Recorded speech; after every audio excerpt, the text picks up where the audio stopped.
This playthrough is rated T for teen. Greetings and salutations, viewers. Vauldemare back here with the final bonus episode of Sakura Wars. And the last time we finished all the dates with all the girls, showed, well, not every single response, but a good deal of stuff about them and everything like that. The only thing to do is just tidy up and show the endings of the game. One of the things I wanted to show is what happens if you ignore all the girls' dates. In this case, I've done, let's see, 1, 2, 3, 4. Yep, I've done all the girls, asked them all out. I'm tired. I want to go to bed.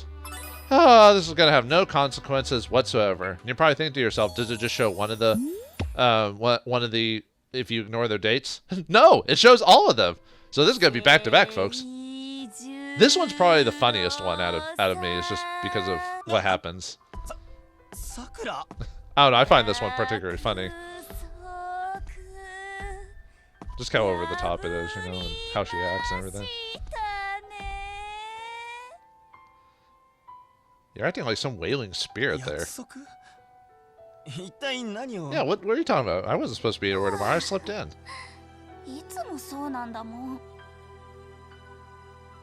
Of course, obviously the music makes it sad that you broke your promise to all these girls, but... Well, we already broke the promise we were going to marry her, at least in this storyline, so...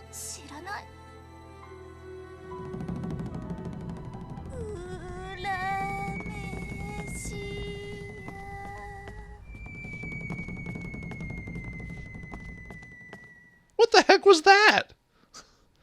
Where's she going? That's just her room over there. What? Yeah, exactly, Kamiyama. You'd be both. What was that all about?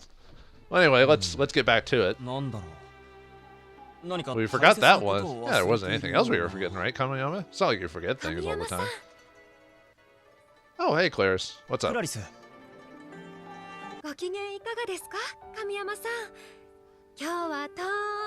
Oh, yeah, it was quite lovely weather, you know.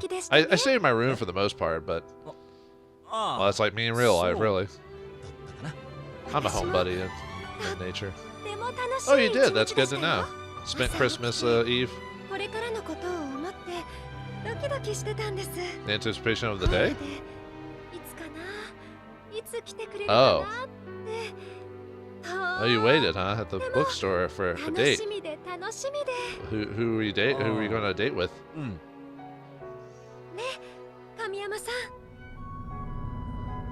Uh-oh. Tell you what. Why does the music sound ominous?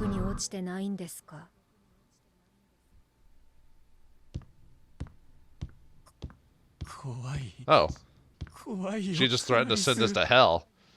That wasn't as bad as Sakura's for some weird reason, because she just says, why don't you go to hell, and then walks off. I'm like, oh.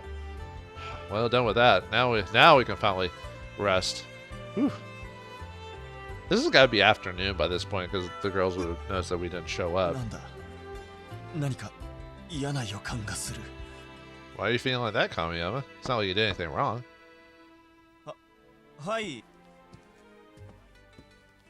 Who did we forget? What did we forget this time? Oh, hey, Anastasia. Die! Never point a gun at anyone. That could go off and hit someone, especially me. I'm gonna break out in panic. This reminds me of like a scene from a James Bond movie or something like that. From What Shall With Love, indeed. Yeah, we kind of need to save the world. You can't really shoot me, or shouldn't. I hurt you? All I did was forget a date. That's not that big a deal, is it?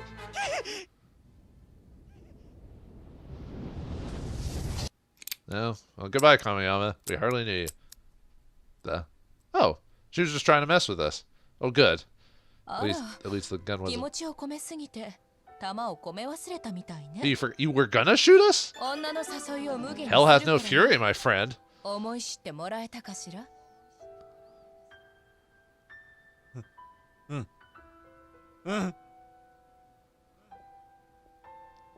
was a bit more scary because it looked like she would actually shoot us.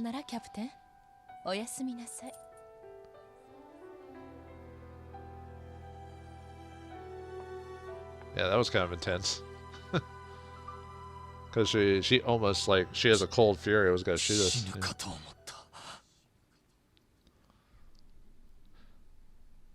That can't be the worst for Kamiyama's like day, right?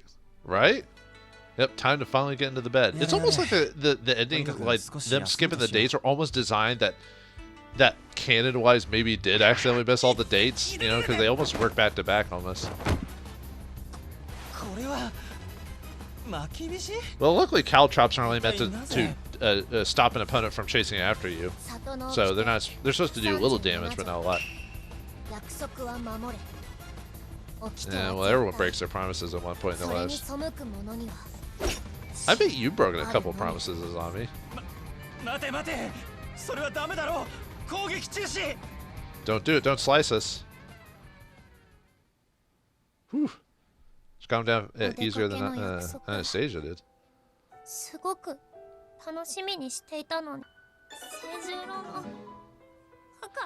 Yeah, this one's probably the most heart-wrenching of the forgetting the dates, because she actually, like, all the other girls get pissed and then just run off or whatever. She cries like what a person would actually do, especially a 13-year-old girl. And obviously his reaction where he gets embarrassed because he actually feels bad about it. Like the other times he feels bad, but I don't know. It just doesn't seem like it's more of the joke part of it. But with her, he actually feels bad about. Oh, he's like, oh crap, I forgot about it. Oh man, I feel like a donkey, you know, right now. Oh no, not the bull herself. What do you say, chipper? Maybe. Well, a little bit. I've been threatened to be shot. I got sat on caltrops, you know, and someone thought to send me to hell. One acted like a Japanese ghost or whatever. Yeah, no trouble at all.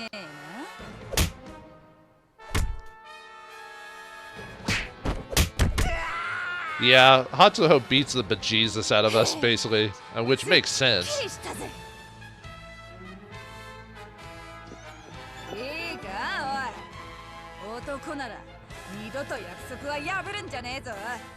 There's her punk attitude coming out at us.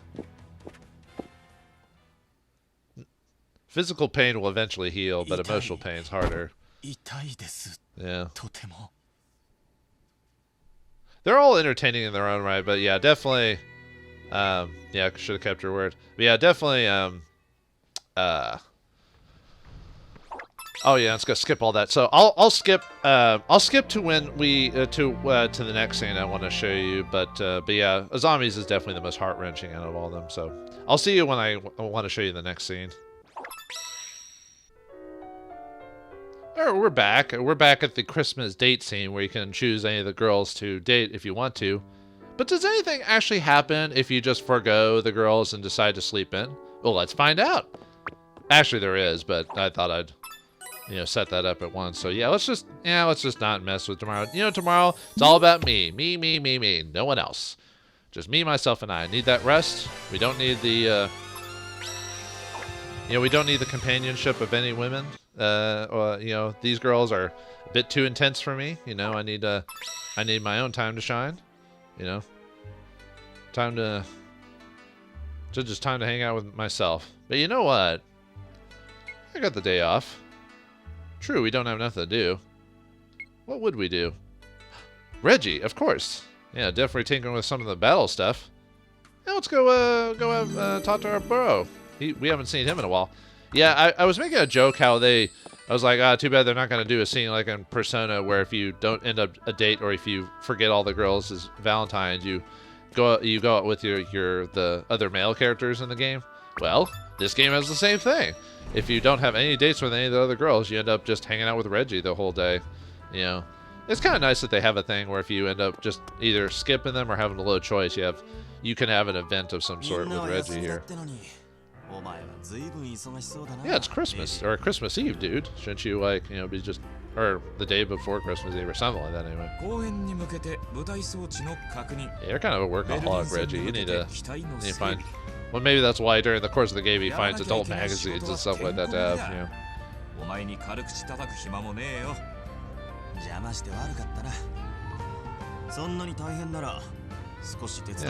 I'm not doing anything today.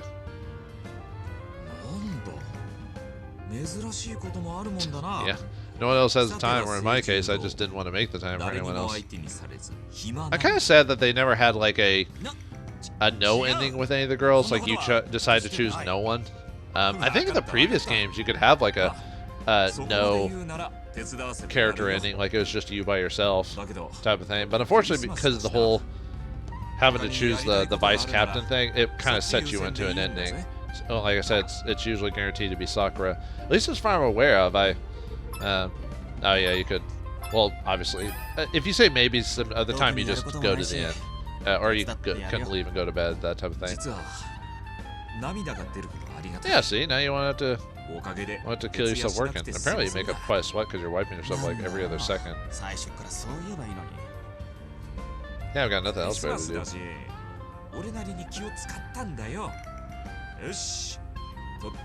You know, not everyone has to have the company of the opposite sex to enjoy themselves. You know, there's plenty of things to do in the world. You know.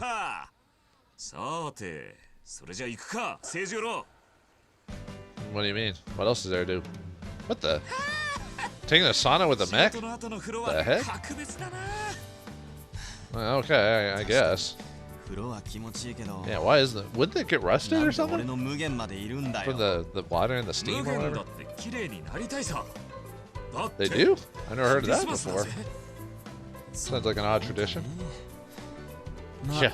I don't know if I could pretend to not see it. It's kind of burned into my retina at this point.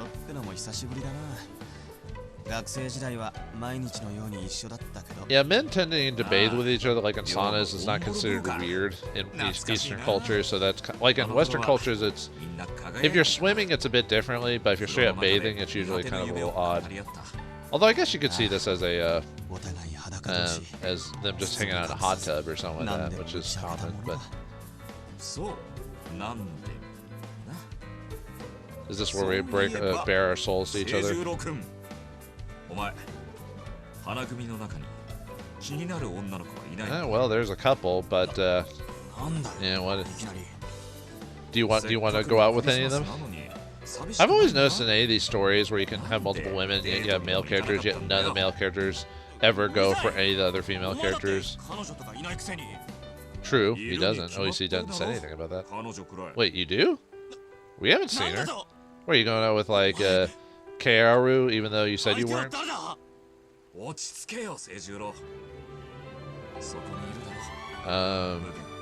Okay. I mean, I guess if you like mechs, I guess that's fine. I mean, you're a machine guy, I guess. I mean, yeah, exactly. I'm happy for your love of machines. Oh. I don't know. I thought you were a little.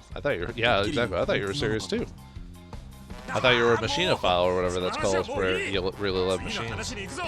Or maybe it's a technophile. I don't know.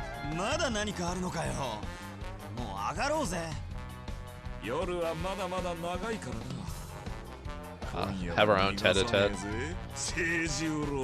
Yeah, Reggie never has a tete-a-tete because he's not a main love interest. Well, that was a little awkward.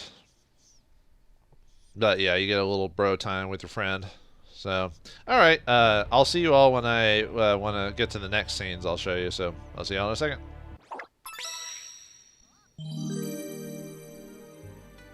Alright, we're back. I wanted to show, before I show like all the scenes and endings with all the characters, I wanted to show like a little extra dialogue you get with the Anastasia. Oh yeah, koi stuff. I'm actually going to show that off here in a second. No, might as well read it. It just says you can go against Samir. Let me show you Anastasia's like little scene you get if you don't have an ending with, if you didn't choose her as the vice captain. Because I didn't show it last time because during her ending I'd already shown her. Well, I'd chosen her as the vice captain, so I didn't get a chance to show her like what her non-ending with me is like.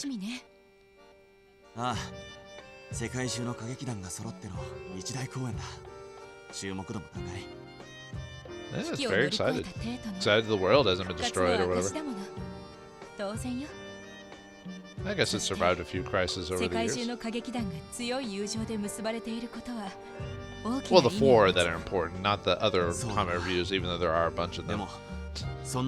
Yeah, it kind of makes it less impressive when you realize there are more reviews, but they're outright only slightly mentioned and subtext or whatever. もう二度とやめるなんて言わないでくれよ。言わないわ。あなたがやめない限り。 Well, maybe unless I get killed off screen like the heroes from the previous games in this game. Well, even though they're not straight out dead, but you know. 花組は私たち。 Oh, good to hear that. So, all right, let me pop up an old file for you. The official, like, everything's been. Well, actually, I guess it's the newer file or whatever. This is the one where I've done like everything for the most part. Like, I've collected everything in the game, gotten all the bromides, and this is where we can show the endings to all the characters. That's why this video is probably going to be a bit longer, just because I'm going to be showing all the endings for everyone. So, alright, so let's show off the Koi stuff really quick. This is going to be brief. I'm not going to actually play any Hanafuda, because I'm not a fan of the game. It's probably a good game in its own right, but I got frustrated because I had to do it as a chore for this one. So, yeah, you basically play as all the named characters in the game are playable. They even have voice dialogue and reactions to you, and they have their own music that plays. And you basically use Mon when winning a battle to unlock other characters. It'll say you have to pay so much Mon. Then you can also use it to buy different soundtracks if you don't want to listen to the soundtrack that comes with the characters as you play them. But yeah, you can even play against the villains of the game too, which I thought was kind of entertaining. I kind of wish more games kind of did stuff like that, like crazy, like Western RPGs let you play games with some of the villains outside of canon or whatever. But so yeah, I was kind of annoyed with playing Koi just because, or Hanafuda, because I was just trying to get Mon, and I swear like half the time they would beat me just due to they would just conveniently have the right set of cards, and I was like, I had to like replay it like with Koi so many times. I like I said, I got annoyed with the game because it became a chore at this point. So, all right, let's see. Let me show you all the bromides as well. We unlocked those over the course of the game. Most of the bromides will be gotten via a couple ways. One, actually, I've unlocked. Let me see if I can show you. Okay, if you play New Game Plus and or if you start a New Game Plus, the game will actually show you where bromides are. So you see that little square on the corner there in the auditorium or whatever, that's where a bromide's hidden. So yeah, the game tells you where, well, not every single bromide, but it tells you the ones that you can pick up on the floor. So it tells you where to go to find them. So if you missed it the first time, second time through, you can you don't have to like if you didn't want to, you didn't have to look up a guide to get them. So yeah, you find bromides a couple different ways. One, you have to buy them from Kamachi's shop.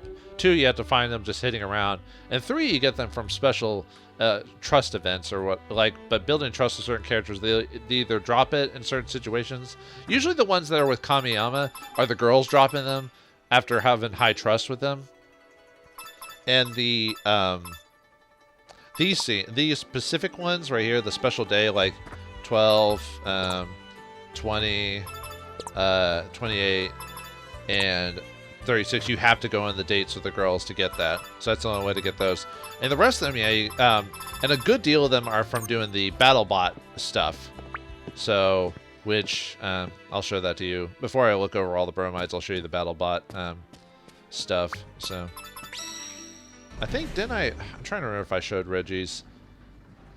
See, when I played last time, I had Kamachi's and Hiromi's. I don't think I had, oh yeah, I guess. I can't show. I already showed you the team stats before we unlock everyone, so I might actually, as I do the endings, I might go from Reggie and kind of go on from there. Yeah, a good deal of them are from the BattleBot stuff. So yeah, I got an S on every single rank, as you can see there.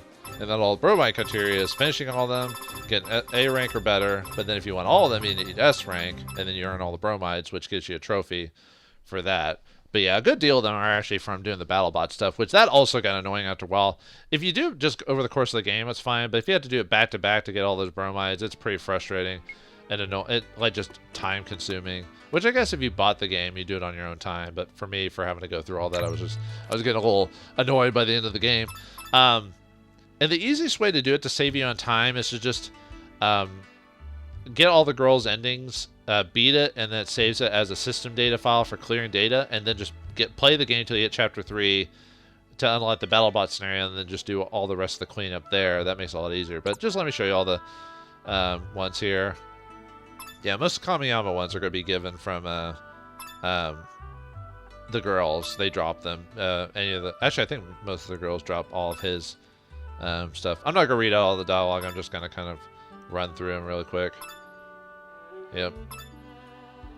It's nice to see that the male character gets a. I might go through them a little bit quicker. Give like a second or two to go through all. That's actually a cute sleepwear outfit. Yep. Oh, that's the Christmas Day dress is a cute outfit as well. Hatsuo, best girl. Yeah, that's a cute outfit as well. Smash! Like Hulk. Hulk smash. I don't know why. I kind of like that like tooth that they gave her. I don't know why. Just something about it. Yep. Tomboys wearing dresses are always cute because you don't expect them to do it. Azami, the child at heart type of situation. Ninja, believe it. Now Anastasia, the mature hottie, of course. She's the best girl. I know I said that about Hatsuo as well, but yep, her outfit looks really good too. Now Claris, the nerd with magic, which is only a small detail in the story, and then afterwards, her using magic's not a big deal. Sumire, yeah, there's a couple with her. Kaoru, Kamachi. I think you get those from the girls themselves. I think they give you their bromides, if I remember correctly. Reggie, Xiaolong, the rival to the. Even though Kamiyama, even though they were trying to build up a rival between him and Kamiyama, it really never went anywhere. The rivalry that was built up was Sakura and Lancelot, or Sakura and Lancelot, and Sakura and Yaksha, really. Yui, yep, the cute. Arthur, I actually like the design for Arthur, you know. Although his circle kind of reminds me of a Roman emperor than anything. Lancelot should have been called Mordred or something like that, but hey, whatever. That was probably named from the Fate series. Fate is an anime that like named all these famous like literary characters and gender swapped them. Lise, yep, kind of the Ice Queen. She was cute. The super fan, the busty shopkeep. Yep, Sakura from the. Yeah, I looked up later on like what exactly which game she's from. She's from the Sega Saturn Sakura Wars game. I don't know if it came on any other console, but that's the one I looked it up. Yeah, Ogami, the kind of the standard male hero character. Yep, young Samir. She was probably the hot. I bet she was the hothead of her group. I wouldn't be surprised. Maria, she was the cold, calculating one, the one that's tall, wears suits and everything like that. She was the kid character. Iris was the kid character, and Ko-Ran was the typical nerd girl. Although she is wearing a Chinese dress, which was one of my favorite dresses. Kana is the Amazon character. I forgot which girls are. I think the ones in the actual outfits are the ones actually part of the group. While any of the girls that don't have any mechs, man, apparently unless it's from a spin-off series or something like that, he got a lot more female interests in his game. I'd say out of his Ogami's repertoire, I'd probably say Kana is probably my favorite because I'm a fan of Amazonian types. Although I do like that dress too, the kind of the Spanish Carmen type of look. And Renee, got a cat girl, of course. I think she was one of the helpers of the arena. I don't think she was actually piloted a mech. Same with Glycine, even though she has some stuff here. Another kid character. She looks cute. I like her. The Lobelia or whatever. Hanabi. Yep, she's got a style to her. There's the So Long My Love characters. Gemini, she's the main love interest. There's my favorite. Sharon. Yep, she's the kid character, the Spanish kid character. And you got the nerd character. Her thing was, I think she loved animals or something like that. Yeah, she liked to also dress in suits and stuff like that. And it was one of those things at the beginning of the game you didn't know if she was male or female, that type of thing. But Ogami, Ogami. Well, I can't say I don't know anything about Ogami because I never actually played his game, so I don't know what his character is like. But I remember Shinjiro was not very interesting as a main character. He's kind of pretty vanilla. Yeah, most of these girls I don't recognize. I recognize these two because of So Long My Love. Plum was the maid / she helped with the show as well. Yeah, there's them doing their Yeah, Gemini, her old thing was she was really into American westerns, yet she was a samurai, so that type of thing. There's Sakura. There's the shows they put on and everything like that.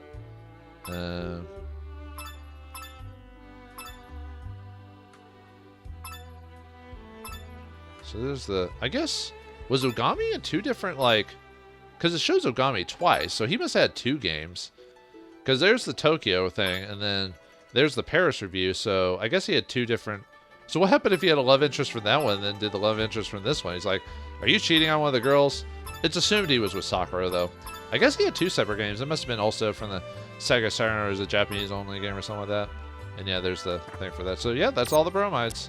So, alright, let's show the endings with the characters.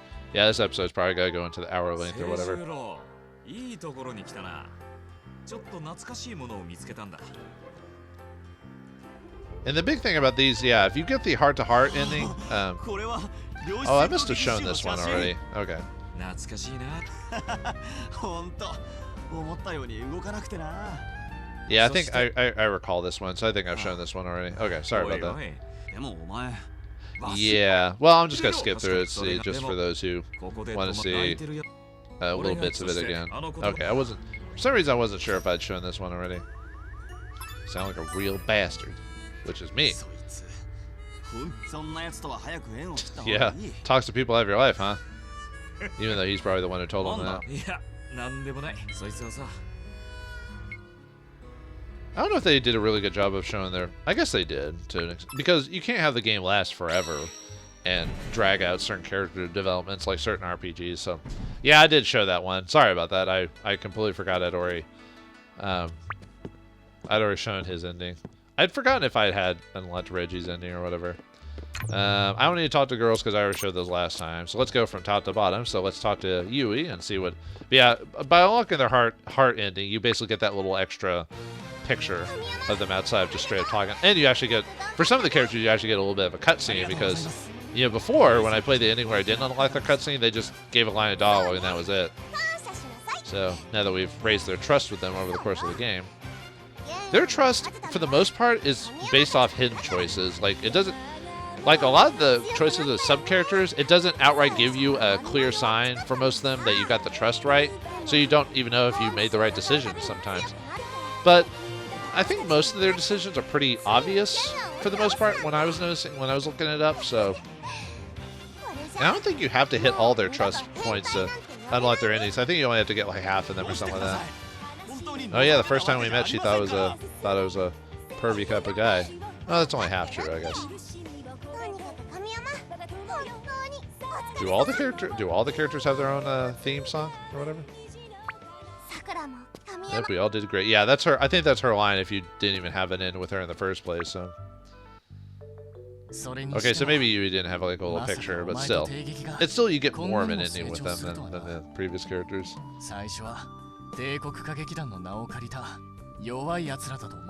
Stand side by side and Revue's name. It's kind of weird that in Sakura's ending, she's about to join the Shanghai Review all of a sudden. I thought that was a little weird. I wonder if that's still, would that still be canon?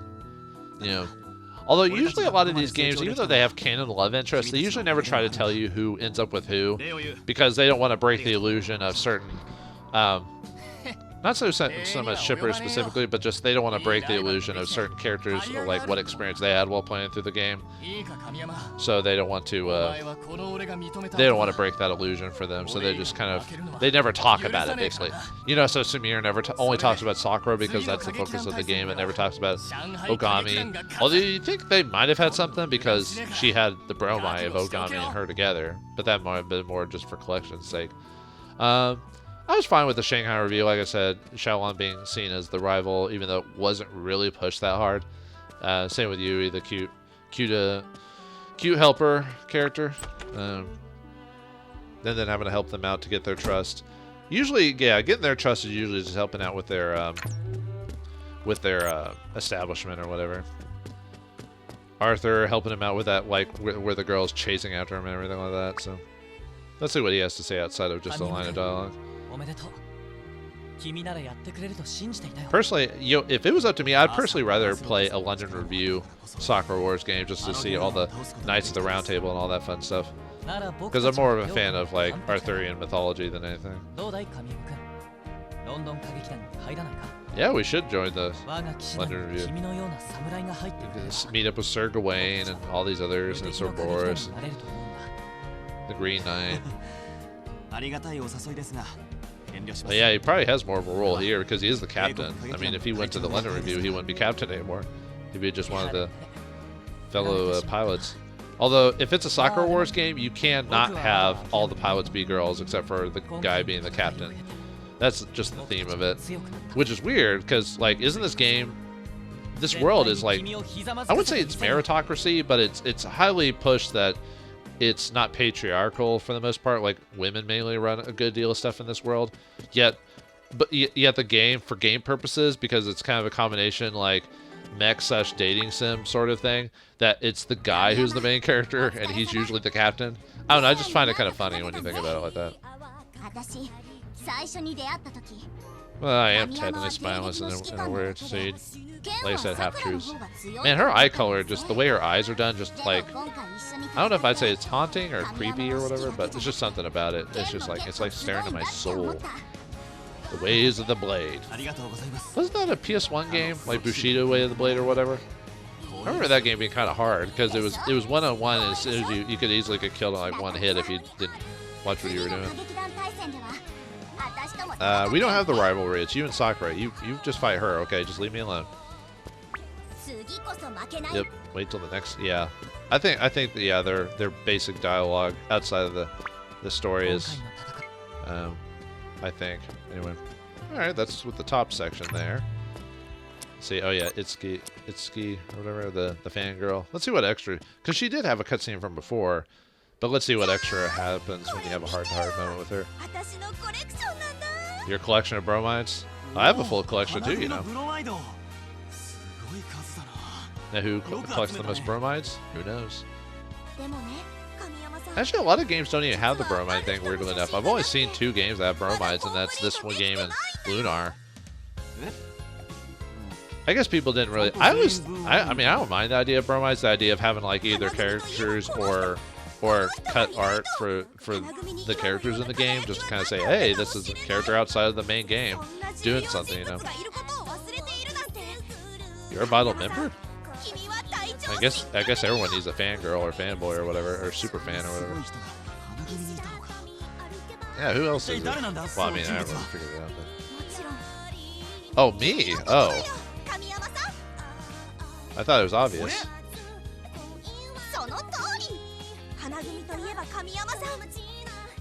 I already have 8 bromides. Don't touch me, fangirl. You're kind of creepy.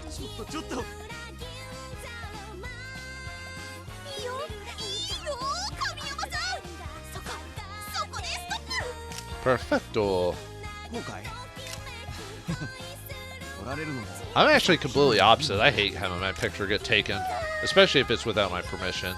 I don't know why, I just don't like having my picture taken. And it's not even that whole, it stole my soul or whatever. I think it's a violation of privacy or something like that. I think I hate. Okay, that's just sexual harassment, dude. Dude, that's not okay. Get off me, you freak. My god. Talk about fangirl. What does this remind me of? It reminds me of a movie similar to that where it's like some crazy lady goes up to the dude or whatever. I can't remember. Or, no, was it? Well, there might be movies like that. Oh my god. I feel violated. Time to haul your ass off to jail.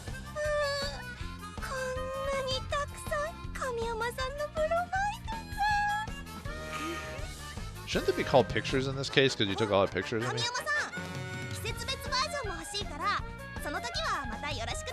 No. I'm going to call a restraining order on you. Oh, the game knows me too well, apparently, which is sad. Yep. Yeah, that was not cool. I mean, I've already shown Kamachi, so I'm just gonna like kind of oh, and I don't need to buy the bromide. I'm just gonna kind of skim through the dialogue really quick just to kind of show you, yeah, them going out, buying some stuff. Yeah, let's just do the joke answer this time. I've noticed usually choosing the right answer is usually the joke answer. Not all the time, but a good deal of them is. No, her only love is money. 10,000 yen for a proposal? No, thank you. Yeah, I think I'd rather go for Hatsuho and Anastasia. I don't have to pay a straight up fee for that.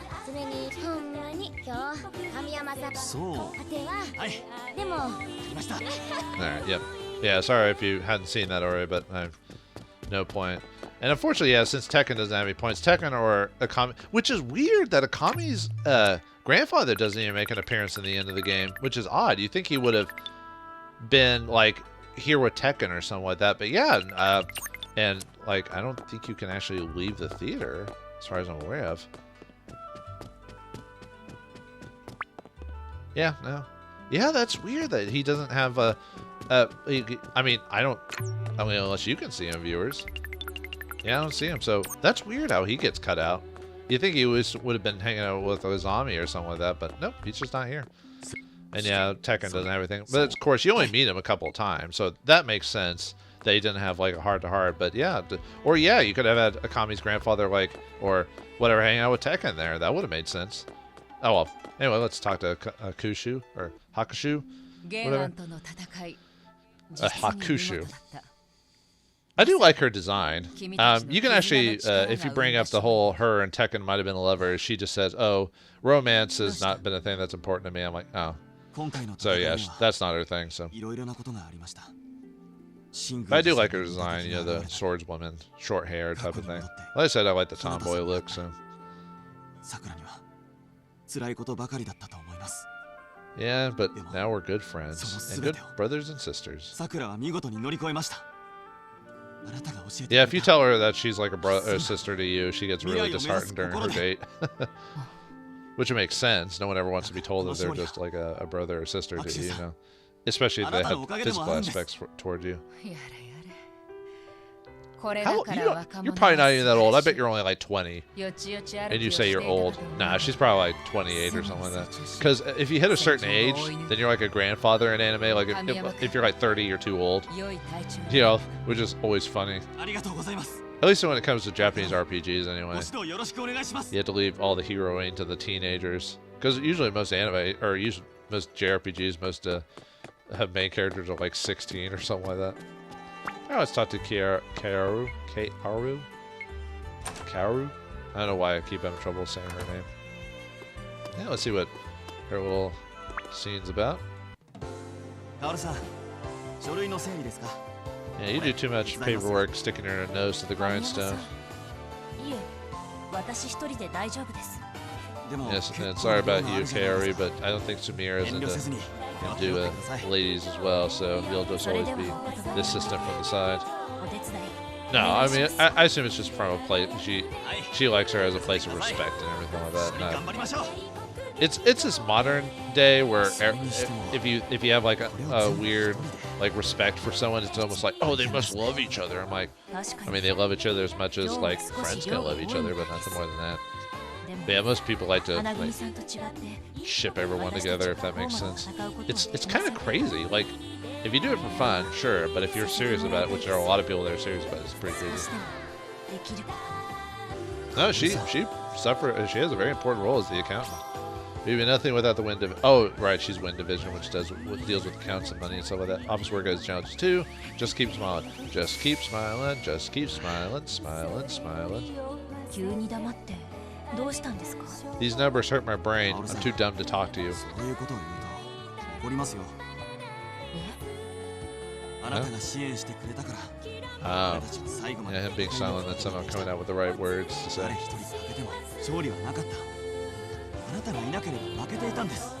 No, we could have done it without you because most part in winning the game was physical. We had to get in the back and beat the crap out of someone. So, in a realistic sense, yes, we would need an accountant and all this other stuff, but I'm just talking about for game mechanics and all that. Oh, finally, huh? そういうところ少し Oh, 素敵だと思います。 she has a thing for the captain. 何か言いました？なんでもありません。そこ間違ってますよ。どこですか？ I think I forgot there was like one game out of the series. I think you're still on my love that if you beat the game once, you can actually have an ending with a character that's not one of the main girls. はい。 But I forgot who it was. Actually, it could have been the horse, actually. Gemini's horse, I think, maybe. Like as a joke ending or whatever. 大変助かりました。 But yeah, I think in these games you have, like, other than Still on My Love, I think you have to have an ending with someone just to. 結構楽しい時間でした。 I always have like a weird interest in like what happens if you have a solo ending when a game specifically wants you to try and pursue one of the girls and then you specifically reject them just to, but most games don't do that. They usually either end the game abruptly or they do a half done ending where it's just kind of like, oh, you're the captain, whatever. And I'm like, oh man, oh well, whatever. Let's let the Samir and see how she's doing with everything as is. これは？ What's going on there? What's going on there? 今日は特別 Oh, is she singing? Is that from like the first game or the first Sakura Wars? Yeah, it could be. I bet it is. I bet it's one of the songs for the Sega Saturn game or whatever.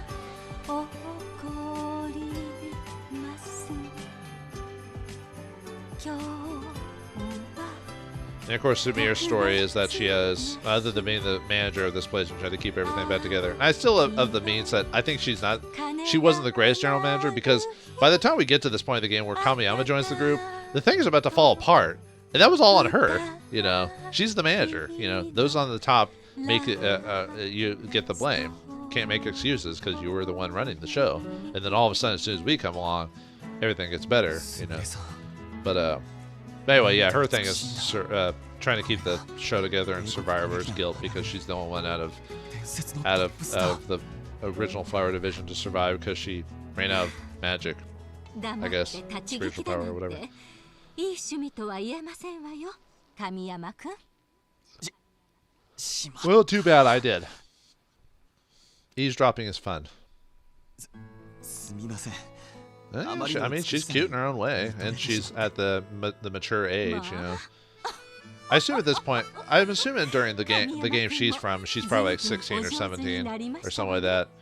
So if it's been 15 years since, and I bet the Tokyo incident happened not too long after their game ended, so she's probably like in 35 over, so she's probably around 40, give or take. Actually, I think, doesn't the game say her age like at 36 or something? I'll have to look again in the books. Yeah, before I finish, I think we're gonna go through the archives as well, just to show you what I didn't read and everything. Well, thank you. I am awesome. Hearing that makes it all worthwhile. Still, I have a long way to go. Then how about a bonus? Can I get paid? Actually, did I show the... No, I think this is the scene you get. いえ、すみれさんにここまで感謝していただけるとは。 Actually, I think if you ask for a bonus, I think she talks about, well, okay, I guess, and but then you say, hey, I want everyone to be paid more, and she's like, oh, well, okay. Yeah. Yeah, I think I saw this ending before. I think this is what you get with the her basic ending. If you don't have the heart to heart, you just get that little scene where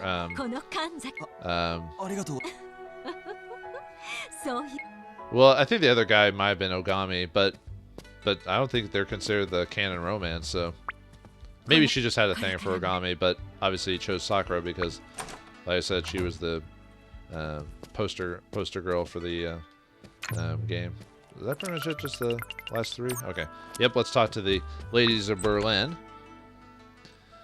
The Berlinese, Berliners or whatever. I think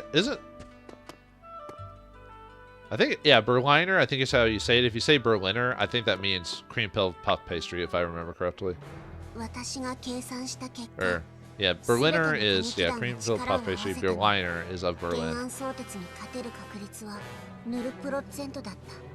Really? 0% chance? I mean, I had the levels and everything. Or, actually, there's no levels in this game. Yeah, I know. Weird, huh? And no, I don't need casualties in the game to make it suspenseful or anything like that. But it does lose a little bit if it's punch when no one was in danger or nothing happens to any of the characters. I don't know. I think that's the realist in me. Always wants to have stories like that where characters actually suffer something from the events of their stories or whatever. I'm not saying they should get maimed or everything like that, but they should definitely change for their events. I know in a lot of Western stories, usually characters will get maimed or hurt or whatever to show the wounds of battle to be a bit more realistic. Usually in Japanese games, they usually almost never suffer any wounds. Maybe emotional wounds, but never anything more than that. And of course, Marguerite represents the super intelligent kid character who's like got an IQ of whatever, you know. But obviously, she looks too much into the numbers and the heart and soul of the people, that type of situation. Until the very end, of course.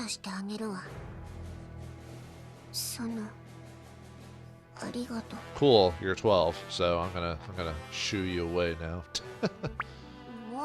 Oh, okay. You're too embarrassed. Aw. And of course, the hot German girl.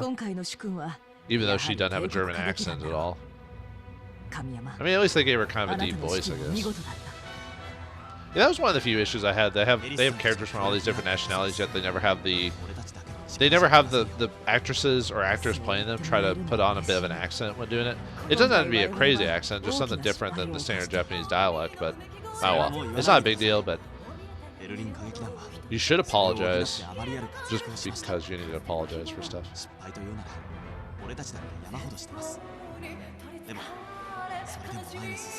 I do like the Berlin company's like theme. I don't know, just the singer that they have singing it kind of reminds me of like a European opera or something like that. I don't know if it's her singing.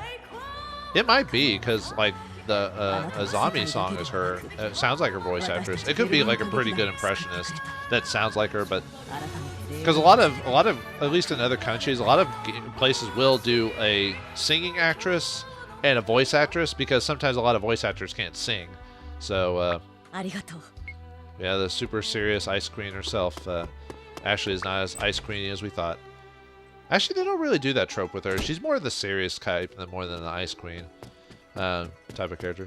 And then, yeah, I guess oh, I've already shown Hiromi's off, so yeah, I don't need to show it again. Even with the extra dialogue. Actually, you know what? I will show it, but I'll just choose one of the joke answers that you can have with her, because I think last time I was quiet when I talked to her. So we'll just do skip until we get to the actual choice part of her dialogue.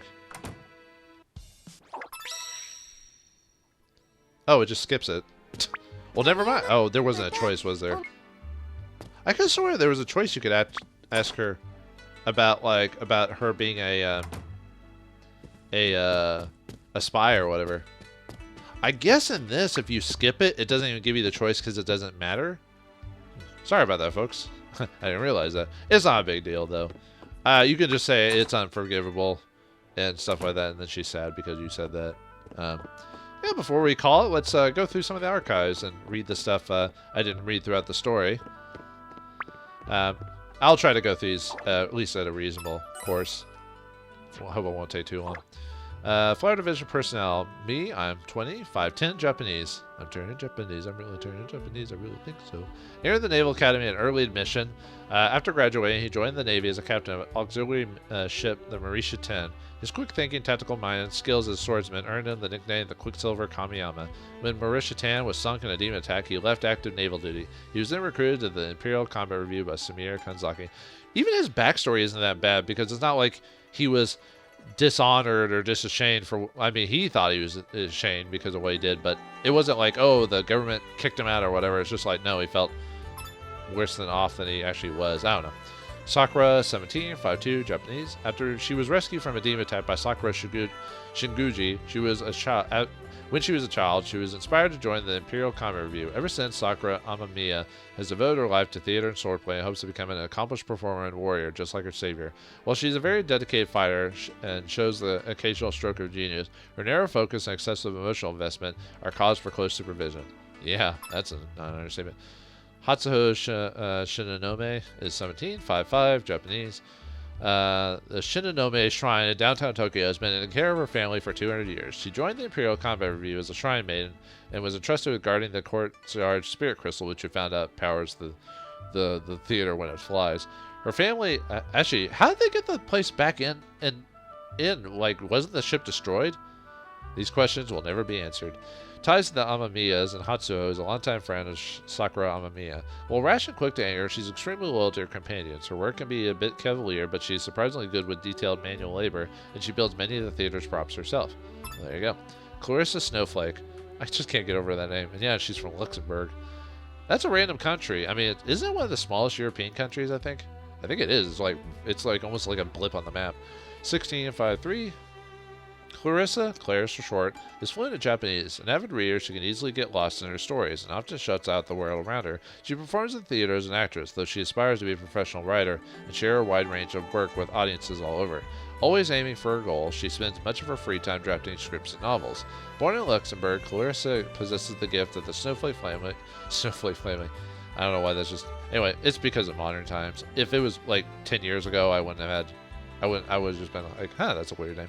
Famous for libromancy. Fearful of its catastrophic potential, she was reluctant to practice it at first, but she eventually discovered how to use her powers for creation and defensive purposes. Mainly creation purposes. Zami Mochizuki, 13, 4'5". Gosh, she's tiny. Well, most Japanese women are pretty small for the most part. Claims to be descended from a renowned ninja clan, is in fact one of the very few real ninjas still active in this day and age. She's been a pupil of Yatanase Mochizuki since early childhood, and the village rules she learned growing up shaped her personality and behavior. Details of her training remain unknown. It's possible that joining the Imperial Combat Revue is part of her training, where she must learn to not be restricted by her village's ideals and pass her own judgments on right and wrong. Now that Zami has achieved true mastery over her abilities, she remains with the Imperial Combat Revue, defending Tokyo together with her friends. Her extravagant outfit conceals a wide variety of weapons for just-in-case situations. Yeah, some of these scenes, some of these lines are added after a certain point, after their stories are done. Anastasia Palma, 1959, Greek. Known for her unmatched talent and stunning features, Anastasia is a famous actress who performed with many different theater troops all over Europe. Unbeknownst to the Imperial Theater, Anastasia was actually a spy ordered by the demon Tetsu Katano to find and steal an artifact known as the Imperial Sword. Because deception fueled her action, she was able to be herself on stage, a genuine actress in every sense of the word. After stealing the Imperial Sword from Sakura Amamiya's room, Anastasia fled and met with Yaksha, Genen's minion, who critically wounded her. Narrowly escaping with her life, Anastasia rejoined the struggle to atone for her folly, and she was welcomed back to the Flower Division with her open arms of her peers. At long last, Anastasia Palma has found her family. The only problem I had with that scene with her getting wounded is it never showed a scar of her getting cut down, right? She should have a big old scar across her chest where she was hit, but yet none of the scenes or outfits or anything changed the fact that she was hurt. You know what I mean? Oh well. I mean, it's not a big deal. It's just like... anyway. Imperial Combat Revue overview. After a 10-year hiatus, the unit was revived. Sumire Kanzaki. In times of peace, the review puts on performances at Grand Imperial Theater. However, when Tokyo is threatened by demons, the city's defenses become the team's top priority. The Imperial Combat Revue is a contestant in the 3rd Combat Revue World Games of Taishō 29. Having defeated the Shanghai Combat Revue in the first round of the tournament and the London Combat Revue in the second, they went on to lose to the Berlin Combat Revue in the 3rd round by forfeit. Military exploits. Though the Combat Revue was never favored as the frontrunner, it fought its way through the fierce competition in the World Games and ultimately took on the arduous task of distributing the revival of the powerful demon. In the end, the Imperial Combat Revue brought the world back from the brink of destruction. Tales of its exploits will no doubt be shared around the world for generations to come. P.S. Thank you for everything, Kamiyama. I know you've been coming here to read up and educate yourself on various materials. You show an incredible dedication to your craft. I know it's not much of the way of the rewards, but I found some old documents of the Imperial Combat Revue. I'm not sure if they can be of any use to you, but it'll give you some historical insights on the Imperial Theater. Good work. Kyaru, even though I never actually read it. And this just talks about, this just mentions the review itself, who works for the group. This is the what they use. I guess I could read the descriptions. Uses a combat armor flight. Mugen, made from ash tar and Shar steel and equipped with a Sakura 41 Spirit Power Engine. What, was named after the one girl? No. And a supercharger that this is the first spherical striker to be mass-produced by Kanzaki Heavy Industries. Oh, well, there you go. It reduces strain on the pilot through efficient spirit power processing, giving it smooth, high-velocity performance. Prototype Obu. A prototype from Kanzaki Heavy Industries, only a single unit of the spherical striker has been manufactured to date. The unique frame and outer armor are made of Anshar steel. In addition to its two superchargers, it's been fitted with a Sakura Zero engine, making the literal meaning of its name, Cherry Blossom Armor, particularly apt. Its extremely high energy output requires an ample supply of spirit power, which can rapidly exhaust even at the best pilots. Sakura Shiguji herself could only pilot for a very brief time. These cutting-edge steam power devices were developed by Kanzaki Heavy Industries. Compact and higher advanced, Teletrons are compatible with Grand Imperial Theater communication system of public phones. They're currently the most sophisticated communication devices in the world. Personnel: Iki Yanede, Ayama. These are from. This is the group from the previous, the first game, at least the Tokyo one.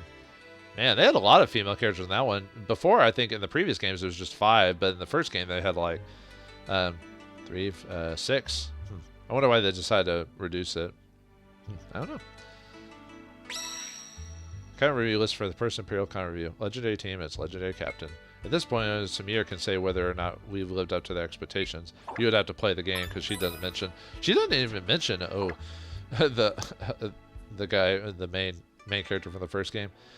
Demons, hostile, grotesque creatures born from the anger and malice of human beings. Their existence has been documented since approximately 4 centuries ago. The Imperial Combat Revue was established based on the Defense Force proposal presented by Iki Yaneda, the first director of the Grand Imperial Theater, specifically to protect Tokyo from the demons. The Imperial Combat Revue clashes with demons culminated to Taishō 19 in the Battle of Tokyo, and the frequency of the demon attacks have been dwindling to a recent surge. What happened to that guy? He was actually the forerunner of the group in the first game. But yeah, he's not even mentioned outside of this. I mean, not that he has to be here. It's just like, did he retire? Did he die? I mean, anyway. Demons are grouped into several categories that require a different approach in battle. The currently known categories are mechanized drones. These mechanical contraptions are powered by demonic energies. While details remain unknown, it's assumed that the drones are created by higher ranking demons. Several drone subtypes also exist, ranging in size from small to large. Greater demons, highly intelligent creatures capable of understanding human languages and similar to humans in their appearance. Though very rare, several greater demons have been encountered across the ages during times of war. They are able to distort space and open dark realms within the human realm. Oboro, first encountered Taishō 29, adept in the ways of magic. The greater demon defies chaos and destruction. Violent, deceitful, and manipulative, humans are mere playthings to him. He takes great delight in their slaughter. His motives are unpredictable, and he can appear without warning in unexpected locations. Extreme caution is advised. Appeared near Mikasa Memorial Park recently, but was defeated by the Imperial Combat Revue, and then killed by Yakusho later on. First encountered in Taishō 29, this greater demon disrupted the Third Combat Revue World Games opening ceremonies. Afterwards, she single-handedly destroyed the Grand Imperial Theater stage and completely totaled Sakura Amamiya's Mugen unit, which was stored in the hangar at the time. Anastasia Palma, who turned out to be Yakusha's spy, stole Sakura Amamiya's family treasure, the Amamiya Kunisada, also known as the Imperial Sword. Yakusha was defeated by the Imperial Combat Revue at the stronghold of Tetsugen. It turned out that Yakusha was in fact an automaton. Was it a machine? Okay, whatever. Shouldn't have been like a puppet or golem or something like that. Whatever. Apparently he stole like her hair, so I assumed that he somehow got a hold of her hair. Whether that means she was killed or not, it's hard to say. Anyway, so Tetsugen, a greater demon first encountered during the Battle of Tokyo in Taishō 19.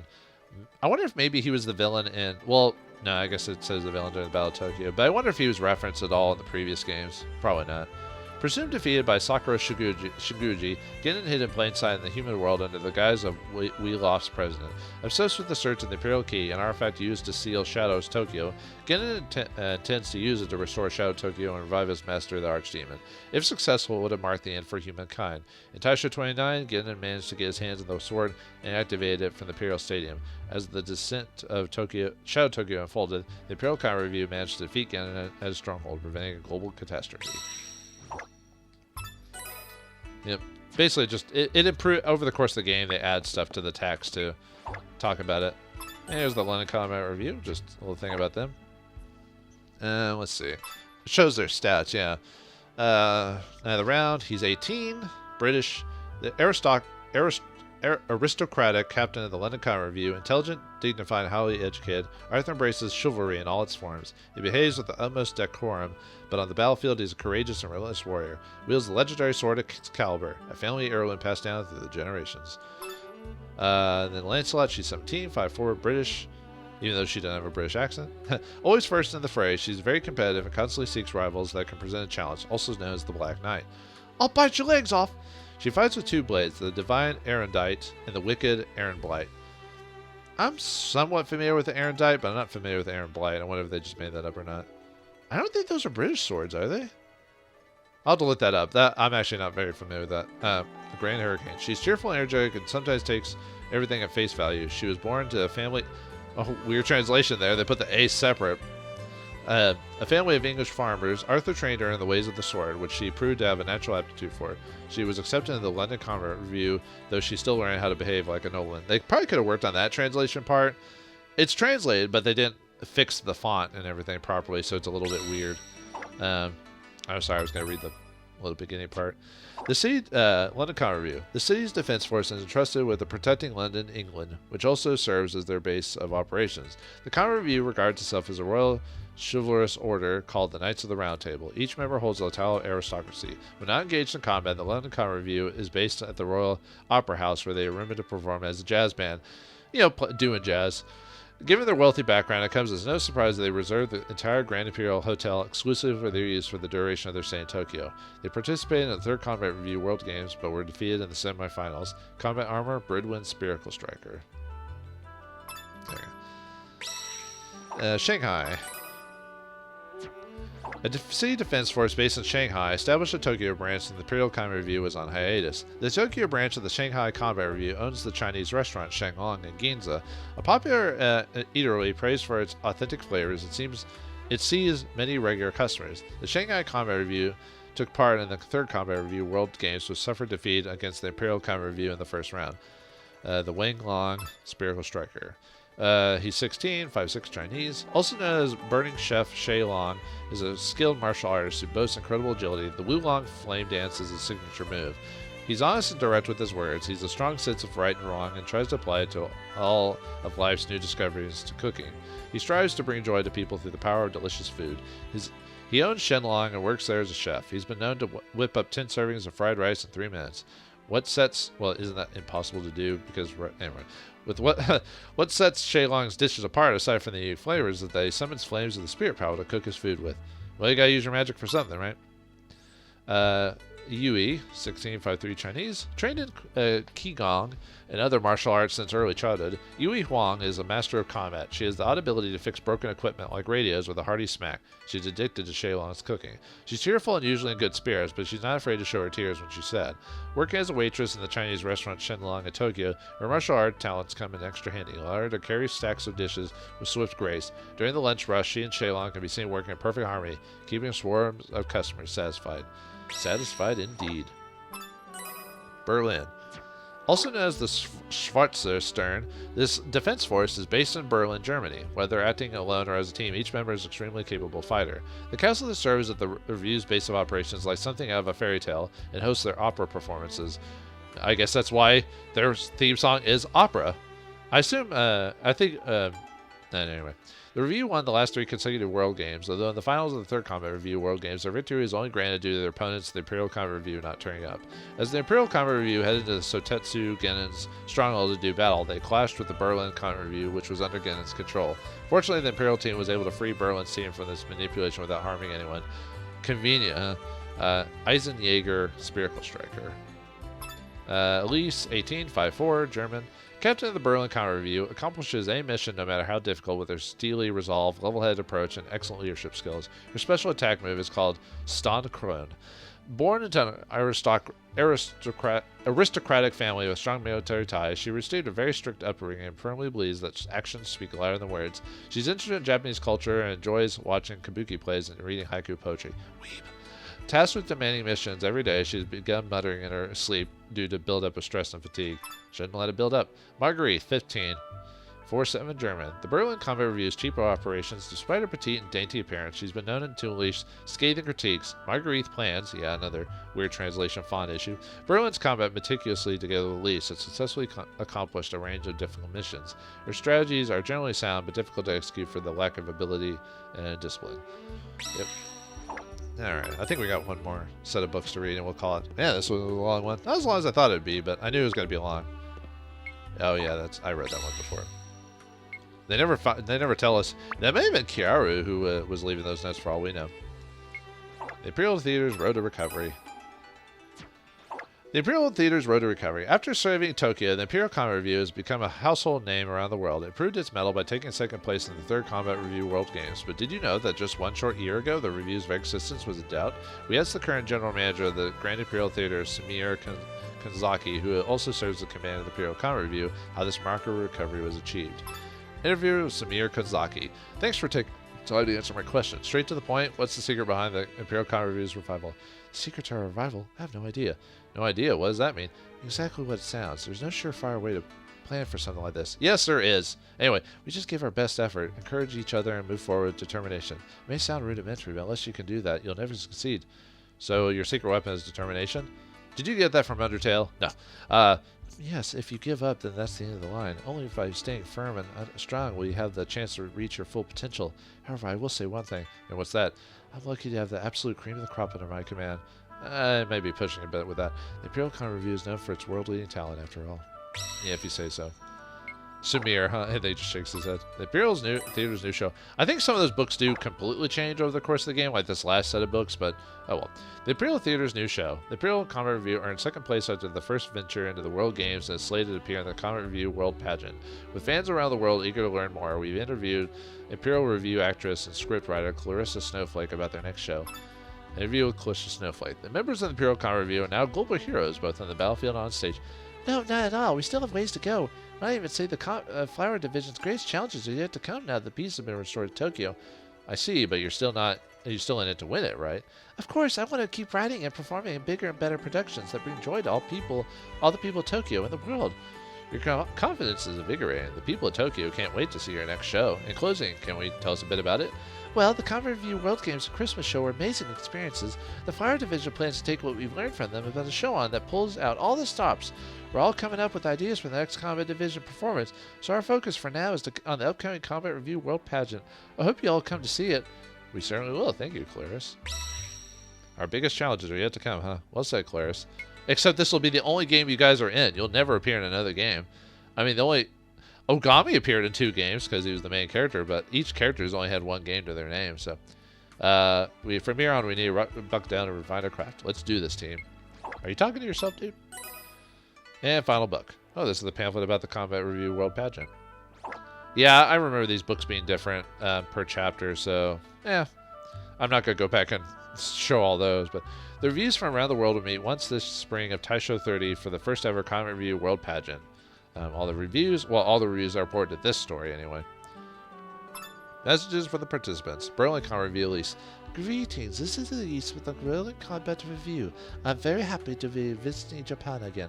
We aim to delight you with our mesmerizing performances at the pageant, which we hope brings you people together from all over the world. See you at the Imperial Stadium. London Combat Revue Lancelot. Hey there, it's Lancelot from the London Combat Revue. The Combat Revue World Pageant is a brilliant idea and will help clear up any ill feelings from the games. Yeah, I can't wait to see anyone for the other reviews again. This time we'll conquer your hearts with a song and dance. Cheerio! P.S. Sakura Wars, pencil me in for a rematch.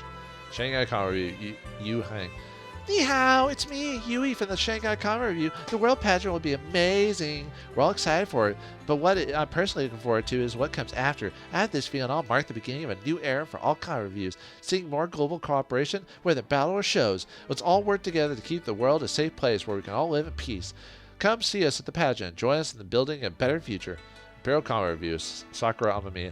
Hello everyone, this is Sakura Amamiya from the Imperial Combat Revue. This year we'll be facing some very difficult challenges. We managed to overcome them thanks to the cooperation of other reviews and the outpouring of support from everyone else. I really believe that these challenges taught us an valuable lesson about how strong we can be when we all come together. I'm really overjoyed that my new friends at various combat reviews will be back in Tokyo. This time we won't be competing against one another. We'll be on the same team, entertaining you with spectacular performances. Spring feels so far away. I can't wait to see you all. Combat review or pageant. I'm really looking forward to it.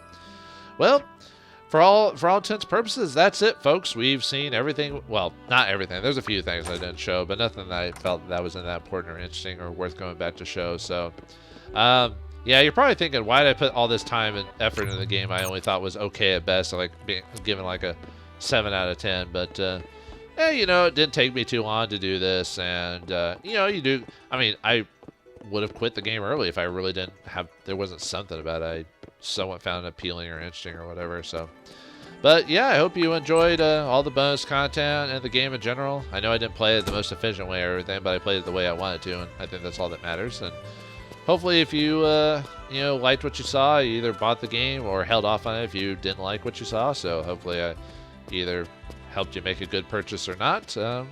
Yeah, so I think we'll just end it there. And thanks for watching. Hope you enjoyed, and I'll see you next time when I next play a new game. See you then.